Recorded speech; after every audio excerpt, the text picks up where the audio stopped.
What if I told you there was a way to 10 times your current output for the same amount of time and effort and make Robux on Roblox 10 times quicker and easier than normal? Well, you can achieve both of these things by using the AI tools we'll be talking about in this video. As you guys can tell, AI has been growing extremely quickly lately, so we're going to be using it to make as much Robux as possible. And what's so powerful about AI is that it can save you a ton of time on repetitive tasks that don't require much thinking. And it can also help you think of new concepts and ideas. I've personally used AI to save hundreds of hours in the past year, and new AI tools are popping up everywhere. But we are going to specifically focus on some tools you can use to make more Robux in less time. You've most likely heard of the first tool, ChatGPT, and for good reason. ChatGPT is one of the most powerful general AI tools available to the public, and it's completely free. They do have a paid version, which is even better, but the free version is pretty good and it can get you pretty far, and much more ahead of people not using AI at all. You can think of AI as a personal assistant that can help you with any task you're working on. Let's say you're developing a simulator game and you need ideas for what game passes to use for the most revenue. You can spend a few hours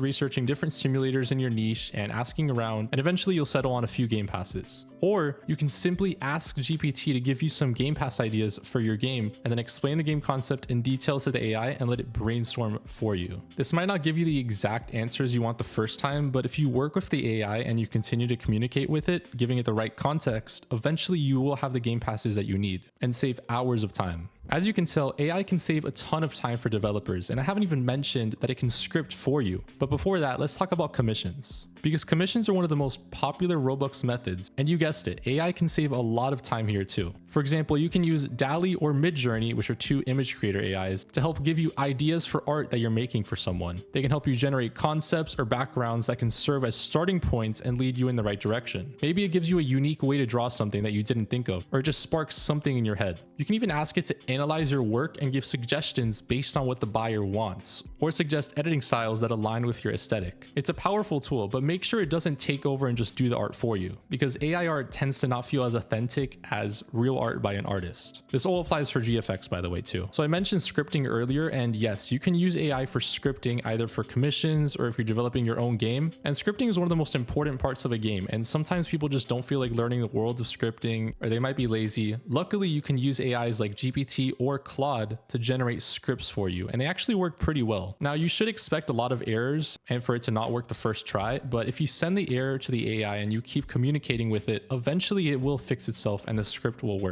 I've done this many times, making like basic games with scripting using GPT, and it works really well. This also helps if you're just starting to learn scripting and you need a little bit of help, and this can easily save hours of coding time. You can even ask it to help you come up with a game idea, since ideation is hard for a lot of people, and you may be good at the game development process but not as creative, and this is where AI can fill in the gap for you.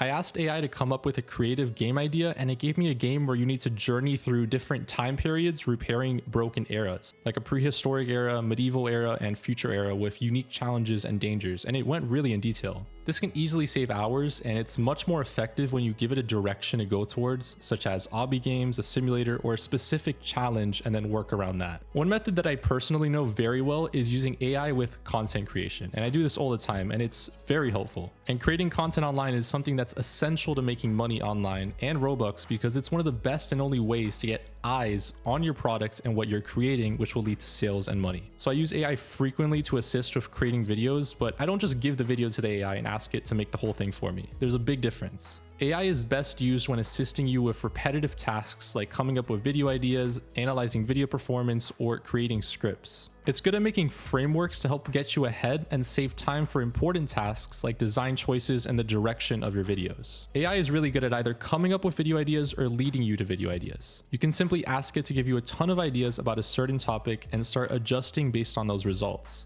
Maybe the ideas are too vague or not attractive enough. You can tell it what you're thinking and it will adjust on the fly. I'll admit, AI can sometimes just not get it right and not match human creativity, at least not yet, which is why you should also let it lead you to video ideas by asking it to force you to think about ideas in a certain way. An example is wanting to make videos about Roblox game development and asking AI for video ideas to do with scripting your first game. Here's what it gave me when I gave it that prompt. I wouldn't just copy it directly, but let it lead you to the perfect video, and ask it to help give you feedback on the script that you actually wrote or decisions you made for the video. That is how you use AI effectively to make a video. You can even tell it in detail how your video did after 24 hours and what the data and retention graph was like, and it will give you actionable advice on how to improve the video next time and make a better video, which will lead to more views in the long run. These are all things you can do manually, but using AI and allowing it to give you feedback on your work saves you so much time and will allow you to become successful much faster than people that are not using it. I hope this video convinced you to use AI because there's so many use cases for it, and it really just makes the whole workflow process so much easier and more effective.